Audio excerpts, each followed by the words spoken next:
தமிழக அரசியல் களத்திலும் இந்திய தேர்தல் களத்திலும் மிகப்பெரிய திருப்பு முனையை ஏற்படுத்திய தேர்தல் 1967ஆம் ஆண்டு நடந்த சட்டமன்ற தேர்தல்.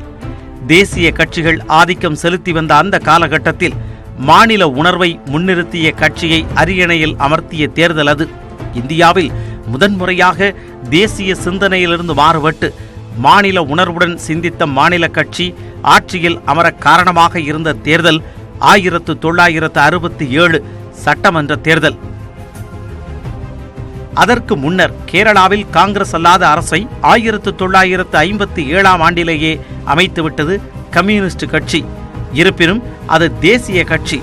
காங்கிரசும் அல்லாத, தேசிய தன்மையும் அல்லாத, முழுமையாக மாநில உரிமை கோருகிற ஒரு கட்சி ஆட்சியில் ஏறியது தமிழகத்தில்தான். அது 1967ஆம் ஆண்டில்தான் சாத்தியமானது. அந்த வகையில் மாநில உணர்வு கொண்ட ஒரு கட்சியை அரியணையில் அமர்த்தியதில் தமிழகமே இந்தியாவின் பிற மாநிலங்களுக்கெல்லாம் முன்னோடி.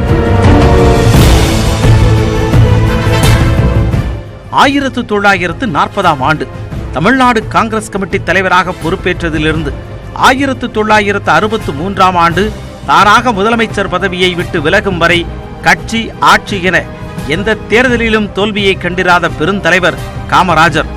அந்த காமராஜர் தோற்கடிக்கப்பட்ட தேர்தல் 1967ஆம் ஆண்டு நடந்த தேர்தல்தான்.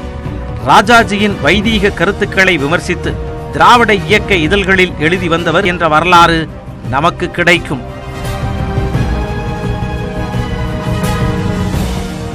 மூன்றாவது முறையாக முதலமைச்சராக பொறுப்பேற்று ஆட்சி கட்டிலில் அமர்ந்த காமராஜர் பதவியேற்ற ஒரே ஆண்டில் முதலமைச்சர் பதவியை ராஜினாமா செய்ய தயாரானார்.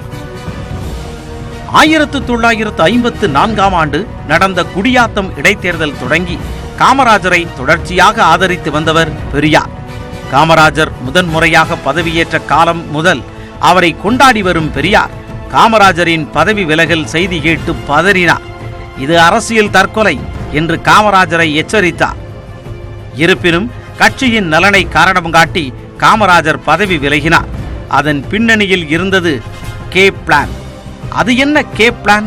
கட்சியை பலப்படுத்துவதற்காக அமைச்சர்கள் உள்ளிட்ட உயர் பதவிகளில் இருக்கும் மூத்த தலைவர்கள் அரசு பணிகளிலிருந்து விலகி கட்சி பணிக்கு திரும்பி காங்கிரஸை பலப்படுத்தும் பணிகளில் தங்களை ஈடுபடுத்திக் கொள்ள வேண்டும் என்ற நோக்கத்துடன் கொண்டு வரப்பட்ட திட்டம் கே பிளான்.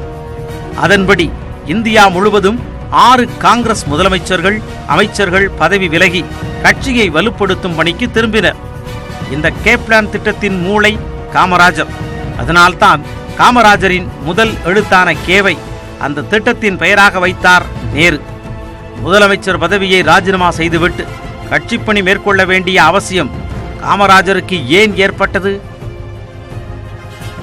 1962ஆம் ஆண்டு நடந்த சட்டசபை தேர்தல் முடிவில் திமுக 50 இடங்களை பெற்றிருந்தது. கடந்த தேர்தலில் வெறும் 15 இடங்களை பெற்றிருந்த திமுக தற்போது 50 இடங்களை தன்வசப்படுத்தியதைக் கண்டு அதிர்ச்சி அடைந்தார் காமராஜர்.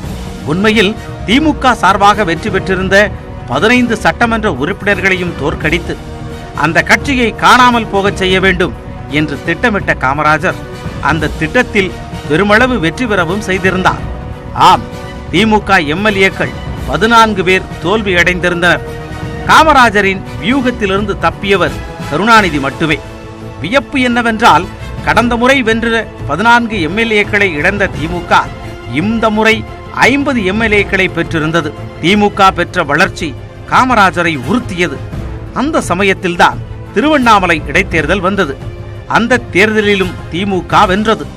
சட்டென்று சுதாரித்துக் கொண்ட காமராஜர் காங்கிரஸை பலப்படுத்த வேண்டிய தேவை ஏற்பட்டதை உணர்ந்தார். அப்போதுதான் கே பிளானின்படி முதலமைச்சர் பதவியை ராஜினாமா செய்து கட்சியை பலப்படுத்த திட்டமிட்டார். இந்த காலகட்டத்தில்தான் ஆட்சி மொழி சட்டத்தை கொண்டு வந்தார் மத்திய உள்துறை அமைச்சராக இருந்த லால் பகதூர் சாஸ்திரி. இந்தியை அலுவல் மொழியாக ஏற்க முடியாது என திமுக தொண்டர்கள் போராட்டக்களம் கண்டனர். நேருவின் மறைவிற்கு பிறகு பிரதமரானதும் இந்தி திணிப்பு விவகாரத்தில் மிக கடுமையாக நடந்து கொண்டார் லால் பகதூர் சாஸ்திரி. காமராஜர் பதவி விலகிய காரணத்தால் முதலமைச்சராயிருந்த பக்தவச்சலத்தின் நடவடிக்கைகளும் மாணவர்களை வீதிக்கு அழைத்து வந்திருந்தன. மாணவர்களின் இந்தி எதிர்ப்பு போராட்டத்தை திமுக நிறுவனர் அண்ணா தூண்டி விடுவதாக சாஸ்திரி குற்றம் சாட்டினார். இந்த நிலையில் திமுகவிற்கு தோள் கொடுக்கும் வகையில் ஒரு தலைவர் இந்தி திணிப்புக்கு எதிராக குரல் கொடுத்தார். அவர் மூதறிஞர் ராஜாஜி. ஆம், 1938ஆம் ஆண்டு இந்தி திணிப்பை செய்த அதே ராஜாஜிதான் தற்போது இந்தி திணிப்பு எதிர்ப்பு போராளியாக மாறியிருந்தார். தமிழகத்தில் இந்தி திணிப்பு என்பது எந்த வகையில் கொதிக்கும் பிரச்சனையாக மாற்றப்பட்டிருக்கிறது என்பதை மத்திய அரசுக்கு உணர்த்தும் வகையில் ஒரு சம்பவம் நடைபெற்றது. தமிழகத்தைச் சேர்ந்த மத்திய அமைச்சர்களான ஓவி அழகேசனும் சி சுப்பிரமணியமும் தங்கள் பதவிகளை ராஜினாமா செய்தனர். மத்திய அமைச்சர்களே பதவி விலகக்கூடிய சூழலை கண்டவுடன் தான் பிரதமர் சாஸ்திரி இந்தி திணிப்பை கைவிட்டார். இந்தி திணிப்புக்கு எதிரான போராட்ட களத்தில் இணைந்த ராஜாஜியின் சுதந்திரா திமுக கூட்டணி 1967 தேர்தலிலும் தொடர்ந்தது. அந்த தேர்தலில் அண்ணா காங்கிரஸ் எதிர்ப்பை பிரதானமாக வைத்து வானவில் கூட்டணியை உருவாக்கினார். சுதந்திரா கட்சியின் முதலாளித்துவ பாதையிலிருந்து வேறுபட்ட மார்க்சிஸ்ட் கம்யூனிஸ்ட் கட்சியும் இந்த கூட்டணியில் இணைந்தது. திமுக, சுதந்திரா, மார்க்சிஸ்ட் கட்சி ஆகிய 3 கட்சிகளும் கூட்டணி அமைத்ததை அன்றைய அரசியல் பார்வையாளர்கள் வித்தியாசமாக பார்த்தனர். ஏனென்றால் ராஜாஜி பிராமண ஆதரவாளர், ஆனால் திமுகவோ வைதீக எதிர்ப்பு மரபில் உருவான கட்சி. திமுகவினர் திராவிட நாடு கோரிக்கை வைத்ததற்காக அவர்களுடைய ஆதரவு கூட தேர்தலில் தேவையில்லை என்று சொன்னவர்கள் கம்யூனிஸ்டுகள். ஆனால் அதே சிபிஎம் 1967இல் திமுகவுடன் கரம் கோர்த்தது. முற்றிலும் முரண்பட்டவர்களை கைகோர்த்த பிறகு பிற கட்சிகளை கூட்டணிக்குள் சேர்ப்பது எளிமையான பணியாகவே அண்ணாவுக்கு இருந்தது. காயிதே மில்லத்தின் முஸ்லிம் லீக், மூக்கையா தேவரின் ஃபார்வர்ட் பிளாக், மாப்போசியின் தமிழரசு கழகம், ஆதித்தனாரின் நாம் தமிழர் கட்சி என பெரும்பாலான கட்சிகளும் காங்கிரஸ் எதிர்ப்பு என்ற ஒற்றை புள்ளியில் கரம் கோர்த்தன. இந்த வானவில் கூட்டணியில் இடம்பெற்ற அனைத்து கட்சிகளுக்கும் காங்கிரஸ் எதிர்ப்பே முதன்மையான இலக்கு. ஆனால் ராஜாஜிக்கு மட்டும் காமராஜர் எதிர்ப்பே பிரதானம். இப்படி கூட்டணி உருவாகி உறுதியாகி பரபரப்பாக தேர்தல் பிரச்சாரம் நடைபெற்றுக் கொண்டிருந்த போதுதான் எம்ஜிஆர் சுடப்பட்டார் என்ற செய்தி வந்து சேர்ந்தது. தேர்தல் பிரச்சாரத்தில் இந்த சம்பவம் மிகப்பெரிய தாக்கத்தை ஏற்படுத்தியது. திமுக கூட்டணியின் மிகப்பெரிய பலம் நடிகர் எம்ஜிஆர் 1953ஆம் ஆண்டிலிருந்து தன்னுடைய படங்கள் மூலம் திமுகவிற்கும் திமுகவின் சின்னமான உதயசூரியனுக்கும் பிரச்சாரம் செய்து வந்தார்.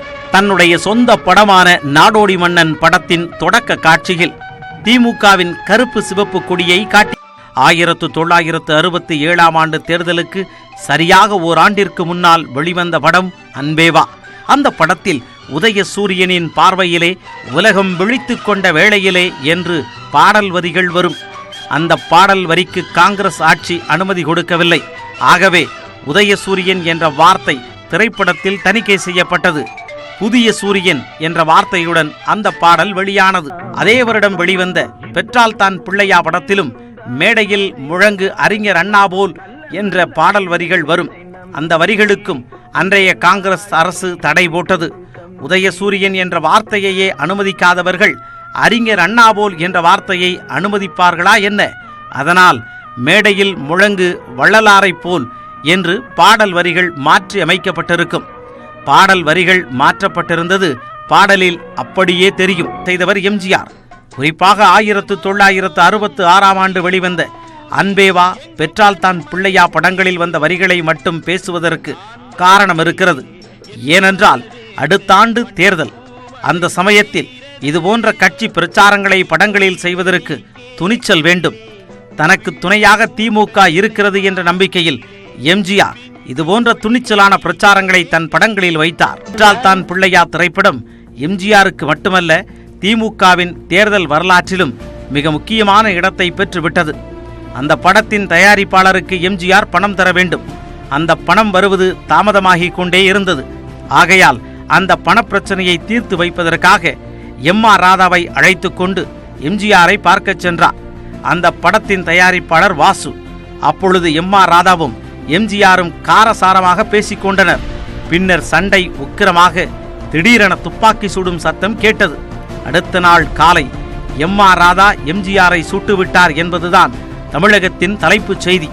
1967ஆம் ஆண்டு ஜனவரி 12ஆம் தேதி அன்று எம்ஜிஆர் சுடப்பட்டார். தேர்தலுக்கு ஒரு மாதமே எஞ்சியிருந்த சூழலில் எம்.ஆர். ராதா எம்ஜிஆரை சுட்டுவிட்டார் என்ற செய்தி காட்டு தீ போல் பரவியது. அண்ணா, கருணாநிதி, நெடுஞ்செழியன் போன்ற திமுக தலைவர்கள் பலரும் உடனடியாக மருத்துவமனைக்கு சென்றனர். திமுக தொண்டர்களிடம் எம்ஜிஆருக்கு ஆபத்தில்லை என்று சொல்லப்பட்டது. இருப்பினும் எம்ஜிஆரை பார்ப்பதற்காக தமிழகத்தின் கடைக்கோடி கிராமங்களில் இருந்தெல்லாம் சென்னை ராயப்பேட்டை மருத்துவமனைக்கு மக்கள் திரண்டு வந்தனர். மதுரையிலிருந்து ரிக்ஷா ஓட்டுநர்கள் பலர் எம்ஜிஆரை காண சென்னைக்கு வந்திருந்தனர். ஆண்களும் பெண்களும் ஆங்காங்கே அழுது புலம்பினர். தேர்தல் சமயத்தில் நடைபெற்ற இந்த துப்பாக்கிச்சூடு சம்பவம் எம்ஜிஆர் மீதான அனுதாப அலையாக மாறியது. ஆம், அந்த துப்பாக்கிச்சூடு நடைபெற்ற போது எம்ஜிஆர் வெறும் நடிகர் மட்டுமல்ல, பரங்கிமலை தொகுதியின் திமுக வேட்பாளர். எம்ஜிஆர் திமுக வேட்பாளர் எம்ஜிஆரை காங்கிரஸ் ஆதரவாளரான எம்.ஆர். ராதா சுட்டுவிட்டார் என்றே செய்தி பரவியது. அந்த தேர்தலில் பெரியார் காமராஜரை ஆதரித்தார். பெரியாரின் தொண்டரான எம்.ஆர். ராதாவும் காமராஜரை ஆதரித்தார். ஆகவே இந்த துப்பாக்கிச்சூடு சம்பவம் திமுக வேட்பாளருக்கும் காமராஜர் ஆதரவாளருக்கும் இடையே நடைபெற்ற சம்பவமாக புரிந்து கொள்ளப்பட்டது. அந்த துப்பாக்கிச்சூடு சம்பவம் குறித்து நடைபெற்ற வழக்கு விசாரணையில் எம்.ஆர். ராதாவிற்கும் எம்ஜிஆருக்கும் இருந்த அரசியல் பகையே காரணம் என்ற வாதமும் முன்வைக்கப்பட்டது. அதற்கு உதாரணமாக தொழிலாளி படத்தில் எம்ஜிஆருக்கும் எம்.ஆர். ராதாவுக்கும் இடையே நடைபெற்ற உரையாடல் மேற்கோள் காட்டப்பட்டது. அந்த படத்தில் இனிமேல் இந்த பஸ்தான் தொழிலாளர்களின் உதயசூரியன் என்று எம்ஜிஆர் வசனம் பேசுவார். உடனே எம்.ஆர். ராதா, உன்னுடைய கட்சி சின்னத்தை படத்தில் புகுத்தக்கூடாது, தொழிலாளர்களின் நம்பிக்கை நட்சத்திரம் என்றுதான் வசனம் வர வேண்டும் என்று படப்பிடிப்பு தளத்திலேயே எம்.ஆர். ராதா வாக்குவாதம் செய்திருக்கிறார். இதுபோன்ற உரசல்கள் எம்ஜிஆருக்கும் எம்.ஆர். ராதாவுக்கும் இடையே அவ்வப்போது ஏற்பட்டிருக்கிறது. இந்த சண்டைகளெல்லாம் திமுக காங்கிரஸ் சண்டையாக பார்க்கப்பட்டது. அதன் தொடர்ச்சியாகவே எம்ஜிஆரை எம்.ஆர். ராதா சுட்டிருக்கிறார் என்று அப்போது பேசப்பட்டது. ஆகவே எம்ஜிஆர் சுடப்பட்டது 1967ஆம் ஆண்டு தேர்தலில் திமுகவிற்கு சாதகமாக அமைந்துவிட்டது. எம்ஜிஆர் சுடப்பட்டு மருத்துவமனையில் இருப்பது போன்ற சுவரொட்டிகள் தமிழகம் முழுவதும் ஒட்டப்பட்டன. அந்த சுவரொட்டியில் இருக்கும் எம்ஜிஆர் எதுவும் பேசாமலேயே மக்களிடம் வாக்கு கேட்டார். அதற்கு நல்ல பலனும் கிடைத்தது. எம்ஜிஆர் சுடப்பட்ட சம்பவம் திமுகவிற்கு கூடுதல் பலமாக அமைந்துவிட்டது. அத்தோடு அப்பொழுது நடைபெற்றுக் கொண்டிருந்த பக்தவச்சலம் ஆட்சியின் மீது அரிசி பஞ்சம், இந்தி திணிப்பு, ஒடுக்குமுறை என மக்கள் மத்தியில் ஏகப்பட்ட அதிருப்தி நிலவியது. ஆகவே காமராஜர் தேர்தலில் முழு மூச்சாக இறங்க வேண்டிய தேவை ஏற்பட்டது. அண்ணா அமைத்திருந்த வானவில் கூட்டணி தன்னை எள்ளளவும் பாதிக்காது என்று காமராஜர் கருதினார். அவருடைய மொழியில் கூற வேண்டுமானால், என்னை எதிர்த்து நொண்டி குதிரைகள் எல்லாம் கூட்டணி சேர்ந்திருக்கின்றன, இவர்களை நான் படுத்துக்கொண்டே ஜெயித்து விடுவேன் என்றார் காமராஜர்.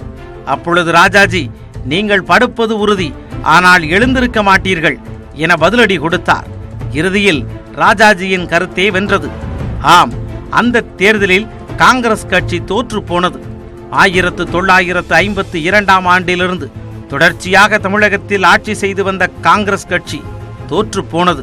தோல்வியே கண்டிராத வெற்றி திருமகன் காமராஜர் தன்னுடைய சொந்த தொகுதியான விருதுநகரில் தோற்று போனார்.